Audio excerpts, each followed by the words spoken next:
I just wanted to record a video that's about my new car. I just purchased this, and well, that's actually a long story, but it just arrived, I will say.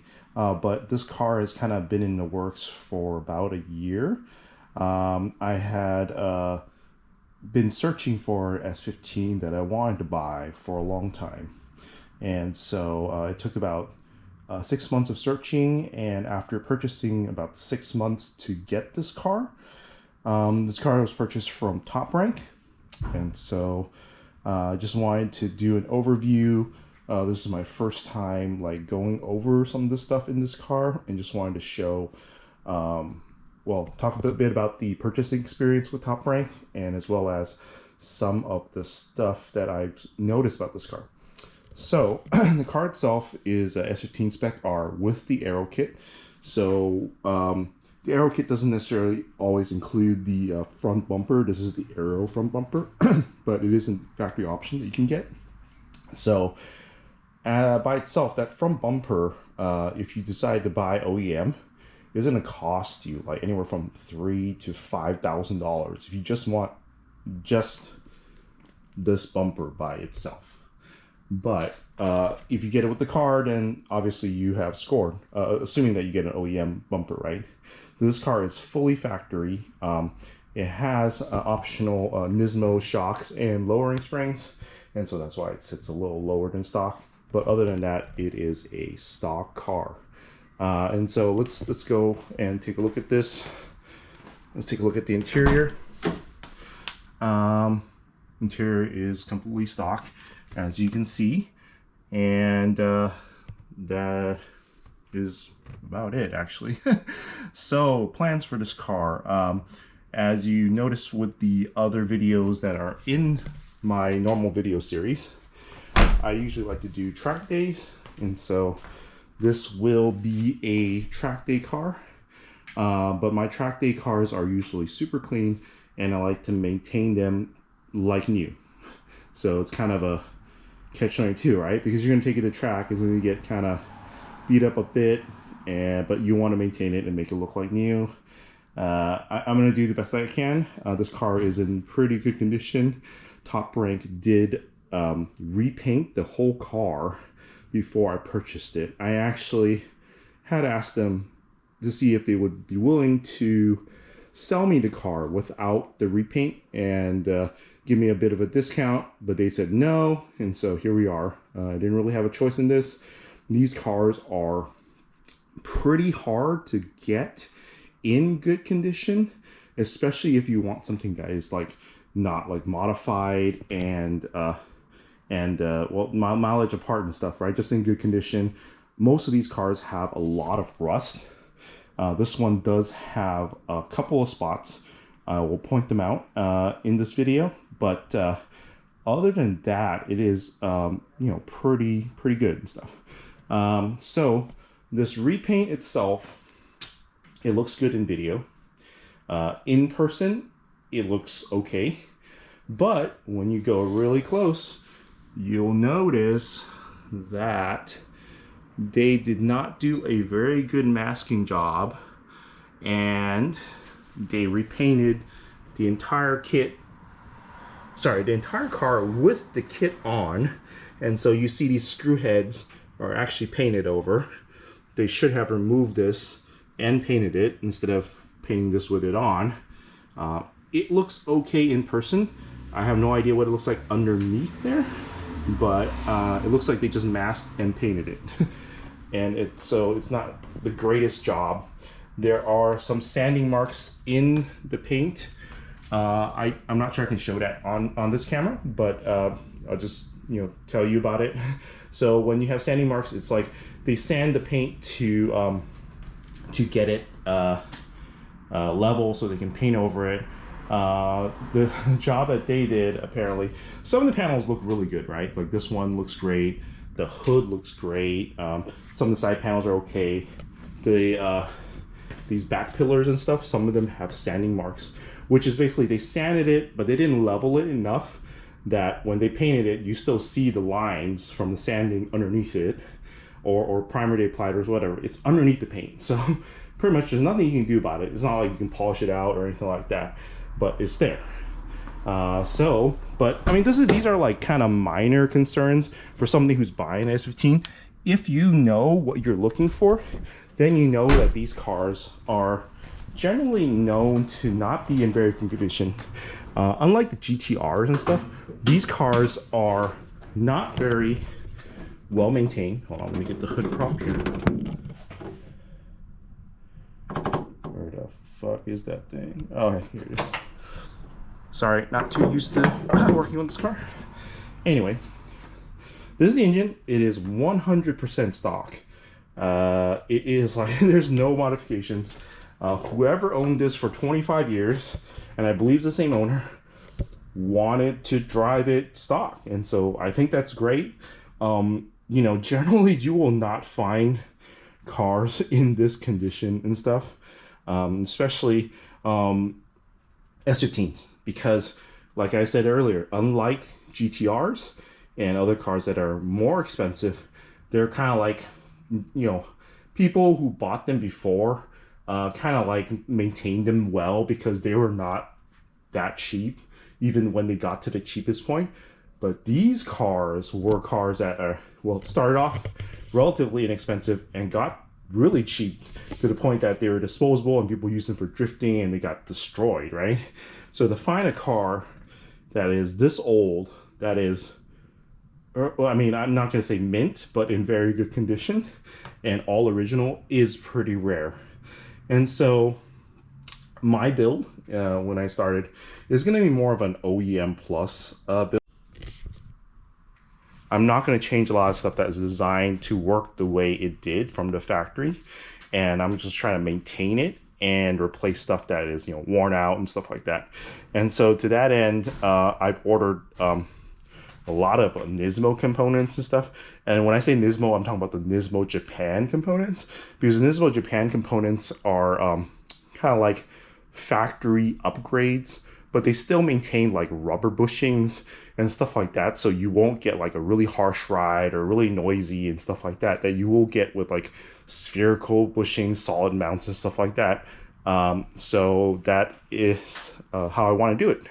I've had spherical bushings and solid mounts before, and generally not something I really want on a street car, or even something I want to take to the track that is still streetable, right? Because you kind of want to maintain that streetability when you want to take something that is, you know, like more streetable and just go and have fun. I'm not, you know, out to set lap times. Well, I want to set lap times, but I don't want to, you know, like be like, you know, time attack or something like that, right? Just want to have fun. Anyway, so looking at engine bay, when I say rust, this is a very common area of rust on an S15. So let me just put the light there. You see in here, that whole seam is rusted. And so this is a common area on S15s that where rust forms. So any car you would want to buy and you're looking to buy, you probably want to get photos and stuff like that of these areas on both sides. So I'll just let you know that they have it on both sides on this car. But this is not considered bad. A lot of times you'll see the brake booster and it's really rusted out. This one is like pretty dang mint looking, so that's good. And yeah, I don't know, that's about it. Let me move to the side and show you some other stuff here. So this is the passenger side. This is something I just found. There is kind of like rust bubbles here where the rear window meets the rear of the car, and I'm not too happy about this, but I'm gonna try to sand it down and see if I can like just touch up paint it a bit and stuff and see how that goes. If I do that and the rust comes back, then I know I probably need to pull this entire rear window and have a body shop, because I'm not doing it myself, to do some kind of like a rust repair and put the window back in. Yep. And you'll see stuff like, you know, the rust on the wiper arms and stuff like that. That is very common. Let's look at this one. This one is pretty rusted. Luckily, you can buy these wiper arms and a lot of like kind of like little trim piece type parts and stuff from Nissan itself. They still make them, or they still have old stock, and so you can still get it, right? So this windshield is brand new. I had requested Top Rank to put in new windshield. This trim on the what's called exterior here is brand new as well. So again, Nissan still makes this kind of stuff, and you can get replacements for it. I specifically wanted this because these rubber this rubber trim stuff is generally things that will go over time just from exposure, and then you'll get like things like wind noise and leaks and stuff like that. So you definitely want to ensure that all your moldings are good, and so that's one thing you want to look out for. So this is something interesting. The car comes with RE71 RS tires on the stock wheels, which this is something, you know, like this is a kind of a track day performance tire, and this is something I would definitely put on my cars, but this car came with it. But I don't know if this guy ever went to the track, considering how stock the car is. These brakes are stock and they're completely destroyed. Luckily, you can order these parts easily in the United States. Brakes, rotors, even the front front calipers. These calipers are the same calipers as are on the 300ZX twin turbo, the ones Z32 ones and stuff. And so you can replace those pretty easily. You can get remanufactured ones. This one's looking a bit rusty. I don't know about the condition, but if I need to, I can get replacements. It's not a big deal. Rotors are the same thing. 300ZX rotors, you got it covered. And then in terms of replacement parts, you know, if you crash an S15, there's a lot of aftermarket support, but certain things you just can't get anymore. So you got to be kind of careful, because it's not like, you know, you can just buy a whole rear quarter panel and replace that. Although some places might still have it, it's going to be rare and it's going to be hard to get. And shipping from Japan is not cheap. So that's a call out there. Anyway, I'll put up some more videos. Probably stuff on like just restoring this car. You know, the car is really clean, but it is 25 years old. A lot of bushings are not good, and the suspension is definitely not good. And so, you know, like it's kind of a squishy mess, you know. So even if I wanted to drive this stock, it probably wouldn't be a, you know, great driving experience as is. And so I'll be replacing a lot of the suspension, you know, a lot of other stuff. Engine, I want to leave relatively stock, but I might have to get a tune for the 91 octane here in San Francisco, or in the Bay Area actually, because these cars are not tuned to run on anything like under 93 or octane and stuff, you know. Because in Japan, I believe it's like 98 or so, which is I think we believe a RON measurement, but America does an AKI/RON average, and so it's relatively equivalent to like 93 or above and stuff, right? And so if you want to run it on 91, it's fine for like daily driving and so whatnot, right? But if you want to push it, you definitely need a higher octane, or you need to get your ECU remapped to run on the lower octane so you don't blow your engine and stuff, right? So that's something I'll be looking into. If anybody knows if I can get a front mount intercooler that can reuse the stock piping, so something that, like, you know, goes into like maybe the stock location, which is on the side, or something that goes in the center but can, you know, run pipes from the side in and stuff. I don't care if I have a mile of piping or whatever. I just don't want to do anything permanent to this car. I mean, at this point, these cars are now considered like collectors, things. You know, they're not like, you know, something you would want to like really change that much, because it destroys the value, and it's not a cheap car. If you look at it from that point of view, there are a lot of cheap S15s, but you will not find ones that are in good condition that are cheap. So that's the trade-off, right?